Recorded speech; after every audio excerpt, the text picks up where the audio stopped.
ہر شعبے میں ہم نے مغرب کو آئیڈیل بنا لیا کہ ویسٹ کی طرف سے جو چیز آئے گی وہ فیشنیبل ہوگی، وہ ہمارے لیے فائدہ مند ہوگی، اور اسی کو ہم اختیار کر کے اس مقام تک پہنچ گئے جیسے آج، جس میں ہم آج ہیں۔ آپ یہ دیکھیے کہ اللہ تعالیٰ نے اس ملک کو کتنے وسائل عطا فرمائے۔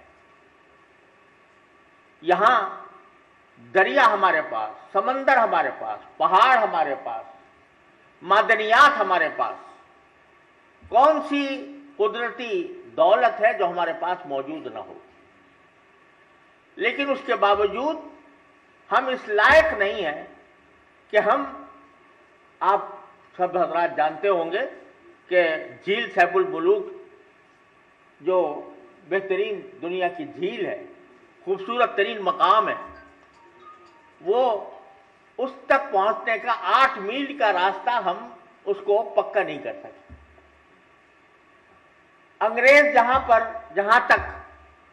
ریلوے لائن ڈال گیا تھا وہیں تک ریلوے لائن پڑی ہوئی ہے۔ اگر ایک ٹریک تھا تو ایک ہی ٹریک ہے، اس سے آگے نہیں بڑھ سکے۔ اور جو کچھ ہو رہا ہے وہ ویسٹ کے اداروں کے ماتحت ہو رہا ہے۔ آئی ایم ایف کے ہم غلام ہیں، اسی آئی ایم ایف کی غلامی۔ عالم دین مفتی تقی عثمانی تقریب سے خطاب کر رہے ہیں۔ انہوں نے کہا زندگی کے ہر شعبے میں مغرب کو آئیڈیل بنا لیا گیا۔ اس بات کے بغیر نہیں چل سکتے کہ مغرب ہمیں سپورٹ کرے، ہم اگر ڈیفالٹ کرنے جا رہے ہوں تو وہ ہمیں بیل آؤٹ کرے۔ اس کی وجہ سے سیاسی نظام کے ذریعے اسلامی نظام کا لانا مجھے ان حالات میں بڑا مشکل ہے۔ لیکن کیا ہم مایوس ہو جائیں کہ چونکہ سیاسی نظام ہمارا ابتر ہے لہذا ہم ہاتھ پر ہاتھ رکھ کے بیٹھ جائیں، مایوس ہو کے بیٹھ جائیں؟ خوب سمجھ لیجئے کہ دنیا میں جو انقلابات آتے ہیں وہ صرف حکومت کے ذریعے نہیں آتے، وہ عوام کے ذریعے آتے ہیں، عوام کے معاشروں کے مختلف طبقات کے ذریعے آتے ہیں۔ جب عوام ایک مرتبہ اور معاشرے کے مختلف طبقات ایک مرتبہ یہ طے کر لیں کہ ہمیں آزاد ہونا ہے تو سیاست مجبور ہو کر گھٹنے ٹیک کر آزاد ضرور ہو جائے گی۔ اور ہم چونکہ ابھی تک اس انتظار میں ہیں کہ سیاسی نظام کوئی بہتر آئے، کوئی اچھی قیادت آ جائے تو پھر ہمارے لیے ہمارے دکھوں کا وہ مداوع کرے، ہماری تکلیفوں کو دور کرے، اس انتظار میں ہم بیٹھے ہوئے۔ الیکشن پر الیکشن ہوتے جا رہے ہیں اور ہر الیکشن میں دھاندلی کے نعرے بلند ہوتے ہیں، پھر الیکشن کا مطالبہ ہوتا ہے۔ یہ سلسلہ چل رہا ہے۔ اس صورت میں میں اس وقت جو گزارش کرنا چاہتا ہوں وہ یہ ہے کہ ہمارے معاشرے کے جو مختلف طبقات ہیں وہ سیاست سے قطع نظر کر کے ملک و ملت کی فلاح و بہبود کے لیے اکٹھے ہوں، جمع ہوں، سوچیں اور سوچ کر راہ نکالیں کہ ہم کس طرح اس غلامی سے نکل سکتے ہیں۔ مثال کے طور پر یہ سودی کا معاملہ ہے، ٹھیک ہے،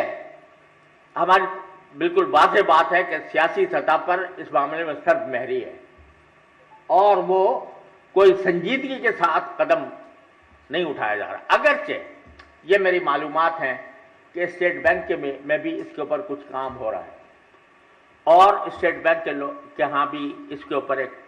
کمیٹی بنی ہوئی ہے۔ لیکن جس سطح پر، جس بلند سطح پر جس تیز رفتاری کی ضرورت ہے وہ نہیں۔ لیکن میں یہ کہتا ہوں کہ ہماری تاجر برادری کسی بھی ملک کی شہرت ہوتی ہے۔ اگر تاجر برادری مضبوط ہے اور وہ اپنے سامنے ملک و ملت کی فلاح و بہبود کا نقشہ رکھتی ہے تو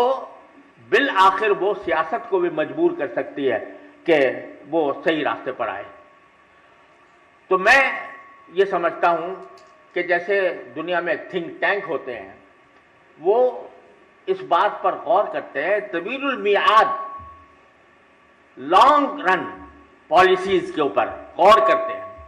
اور اس میں یہ طے کرتے ہیں کہ ہمیں کس طرح مرحلہ در مرحلہ آگے بڑھنا ہے. ہمارے ملک کو بے شمار مسائل درپیش ہیں. میں ایک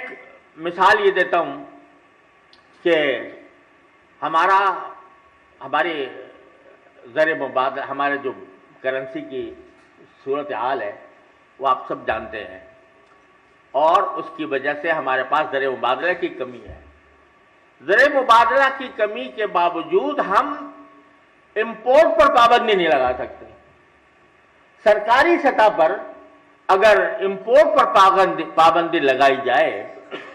عیاشیوں کی چیزیں امپورٹ ہو رہی ہیں, بیکار چیزیں امپورٹ ہو رہی ہیں اور اس میں ہمارا زر مبادلہ خرچ ہو رہا ہے. اگر حکومت کی طرف سے امپورٹ پر پابندی عائد کی جاتی ہے تو عالمی طاقتیں درمیان میں آ جاتی ہیں, وہ کہتے ہیں آپ امپورٹ پر پابندی نہیں لگا سکتے. اب بھی آپ اس صورتحال میں بھی آپ دیکھیے کہ جو آئی ایم ایف سے معاہدہ ہوا ہے اس کی ایک دفعہ یہ ہے کہ آپ امپورٹ پر کوئی پابندی نہیں لگائیں گے. آئی ایم ایف یہ شرط لگاتا ہے, حالانکہ اس کو اگر بالفرض اس کا کیا فائدہ ہے امپورٹ پر پابندی لگانے کا, اس کا کیا فائدہ ہے؟ اس کو تو یہ چاہیے نا کہ میں جتنا قرض دے رہا ہوں وہ مجھے واپس ملنے کی گارنٹی ہو, ایسے حالات پیدا ہوں کہ جس کے ذریعے میرا قرض مجھے واپس مل جائے. آپ کہتے ہیں کہ نہیں امپورٹ پر پابندی لگاؤ تاکہ تمہارے پاس زر مبادلہ تمہارا باہر جائے. یہ شرط آئی ایم ایف لگا رہا ہے. تو سرکاری سطح پر اگر امپورٹ پر پابندی لگائی جاتی ہے تو عالمی ادارے بیچ میں آ کر رکاوٹ ڈالتے ہیں اور چونکہ ہم غلام ہیں لہذا ان کی شرط ممنوع. لیکن یہ بتائیے کہ عوام کے اوپر کون سی پابندی ہے کہ وہ امپورٹڈ اشیاء استعمال کریں, یا تاجروں پر کون سی پابندی ہے کہ وہ ہمیشہ ضرور خریدیں, امپورٹڈ اشیاء کو خرید کر اپنے پاس رکھیں؟ یہ تو کوئی پابندی نہیں ہے. لہذا اگر یہ تحریک چلائی جائے کہ تاجر حضرات امپورٹڈ اشیاء کو اپنے پاس نہیں رکھیں گے, جو عیاشی کی چیزیں ہیں, جو غیر ضروری اشیاء ہیں, جن کے اوپر ہمارا زر مبادلہ فضول ضائع ہو رہا ہے, اس کو ہم اپنے پاس نہیں رکھیں گے اور امپورٹڈ چیزیں ہم نہیں منگوائیں گے. اور خاص طور پر وہ امپورٹڈ چیزیں کہ جو ایسے دشمنوں کی مدد کر رہی ہیں جو مسلمانوں کا گلا کاٹ رہے ہیں, ایسی امپورٹڈ چیزوں کو اپنے اوپر ہم نہیں منگوائیں گے. حکومت اگر پابندی عائد کرے گی بین الاقوامی طاقتیں روک دیں گی, لیکن اگر تاجر اور عوام یہ فیصلہ کر لیں کہ ہمیں امپورٹڈ چیزیں نہیں استعمال کرنی تو پھر وہ امپورٹڈ چیزیں آنا بند ہوں گی. اور تاجر حضرات یہ فیصلہ کر لیں کہ ہمیں اپنی ملکی مصنوعات کو فروغ دینا ہے, جو برانڈ باہر کے چل رہے ہیں ان برانڈ کا مقابلہ کر کے اچھی کوالٹی کی چیز ہم اپنے برانڈ کی, پاکستان کی ملکی مصنوعات کی دنیا کے سامنے لائیں گے اور اب اپنے عوام کے سامنے لائیں گے. تو ہزار وہ پابندیاں لگائیں, پابندیاں لگا دیں نہ دیں, لیکن ہم عمل سے پابندی لگا سکتے ہیں. ہم اپنی تاجر برادری کے باہمی اتفاق سے, اتحاد سے اور اس بات سے کہ ہم اچھی کوالٹی کی چیز تیار کریں اور نئے برانڈ تیار کریں, اس کے ذریعے ہم یہ مسئلہ حل کر سکتے ہیں. کہ کتنا زر مبادلہ, میرے پاس اعداد و شمار نہیں ہے, لیکن امپورٹ پر کتنا زر مبادلہ ہمارا خرچ ہو رہا ہے, وہ اس کے بجائے اگر ہم اس قابل ہوں. دوسری بات یہ ہے کہ ایک ہمارے اوپر ایک زبردست کہنا چاہیے گردن میں توق یہ پڑا ہوا ہے کہ یورپی یونین کو اگر ہم برآمد کرتے ہیں تو ہمیں سہولیات ملتی ہیں اور اس کی وجہ سے یورپی یونین ہمارے اوپر قید لگاتی ہے, شرطیں لگاتی ہے. اس بات کی پلاننگ کی جائے, میں جو کہہ رہا ہوں کہ ایک ایسا تھنک ٹینک آپ حضرات کا ہو کہ جس میں اس بات کے مواقع کی تلاش کی جائے کہ ہم اپنی برآمدات مسلمان ملکوں کی طرف اس کا رخ پھیریں اور مسلمان ملکوں میں اپنی برآمدات کو زیادہ فروغ دیں تاکہ ہم یورپ یونین کے محتاج نہ رہیں اور اس کے تمام شرائط کو ہم آپ پتہ ہے یہ آپ حضرات کو شاید علم ہوگا کہ یورپ یونین کی نے جو ہمیں کوئی تھوڑی سی مراعات دی ہوئی ہے اس میں جہاں تک مجھے معلوم ہے مجھے پوری تحقیق نہیں آپ حضرات کو شاید زیادہ بہتر جانتے ہوں گے اس میں یہ شامل ہے کہ آپ اپنے ملک میں LGBT کو فروغ دیں گے یہ شرائط میں شامل ہے کہ آپ LGBT کو فروغ دیں گے اب اگر ہم اس شرط پر برآمد کرتے ہیں اور اس کے نتیجے میں ہم LGBT کو بھی فروغ دینے کے لیے پابند ہوتے ہیں تو ان قیدوں سے ہم کیسے نکلیں گے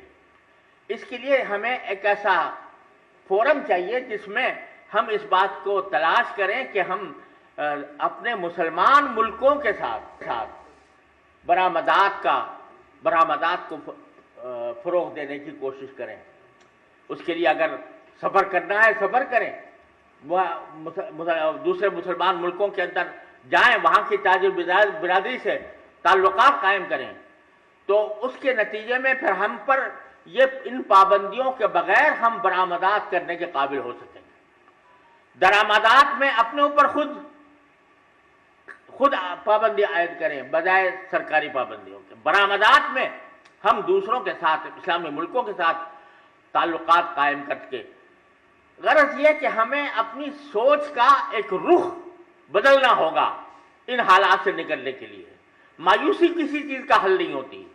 مایوسی کے بجائے اپنے حالات کو اس طرح ڈھالنے کی کوشش کرنی چاہیے کہ جس کے ذریعے ہم ان پابندیوں سے ان غلامی کے شکنجوں سے ہم اپنے آپ کو نکال سکیں لہذا میری گزارش یہ ہے آپ نے بھی جناب چیئرمین صاحب نے بھی فرمایا کہ کیسا کمیٹی ہو میں کہتا ہوں کہ وہ تھنک ٹینک ہو آپ حضرات اور وہ صرف شارٹ ٹرم نہیں بلکہ لانگ ٹرم پلاننگ کریں اس لانگ ٹرم پلاننگ کے اندر یہ باتیں داخل ہوں جو میں نے گزارش کی ہے اور اس بات کو کیا جائے کہ دیکھو سرکاری سطح پر کیا ہوتا ہے کیا نہیں ہوتا لیکن کون اس کے منع کر رہا ہے کہ آپ اپنے ڈپازٹ جو ہیں وہ اسلامی بینکوں میں داخل کریں کون اس سے منع کر رہا ہے کہ آپ فائنانسنگ جو ہے وہ اسلامی بینکوں سے حاصل کریں اور اسلامی بینکوں کے اندر بھی جو نمایاں بینک ہیں ان کے اندر بھی ان کو اس بات کا اس کے ساتھ ایک معاہدے ہوں ایسے معاہدے ہوں کہ جس کے نتیجے میں وہ آپ حضرات کے ڈپازٹس کو اور آپ کی فائنانسنگ کو صحیح طریقے سے سود کے بغیر استعمال کریں لیکن اس کے لیے ضروری ہوگا کہ آپ جو بینک اس بات کی کوشش کر رہے ہیں کہ وہ اپنے آپ کو کنورٹ کریں ان کے ساتھ تعاون کریں ان کے ساتھ تعاون کا ہاتھ بڑھائیں خوب سمجھ لیجئے کہ یہ سود کی جو لعنت ہے یہ ہم پر صدیوں سے مسلط ہے پوری دنیا پر اور اس کا مرکز ہم نہیں ہے مرکز اس کا نیو یارک میں ہے اور مرکز اس کا وال اسٹریٹ میں ہے اور وہاں سے پوری دنیا کو انہوں نے غلام بنایا ہوا ہے اس شکنجے سے ایک دم سے نکلنا ممکن نہیں ہے اس شکنجے سے نکلنے کے لیے ہمیں مرحلہ وار کوشش کرنی ہے اس مرحلہ وار کوشش کا ایک پلان ہمارے پاس ہونا چاہیے وہ صرف حکومت کے اوپر نہیں بلکہ خود ہمارے اپنے تاجر برادری کے باہمی اتحاد کے ذریعے وہ پلان تیار کیا جائے اور اس کے نتیجے میں رفتہ رفتہ ہم سود سے نجات حاصل کرنے کی کوشش کریں فرض کرو حکومت سود کو منع نہیں کرتی لیکن سارے بینک جتنے بینک ہیں وہ کہتے ہیں ہم تو اسلامی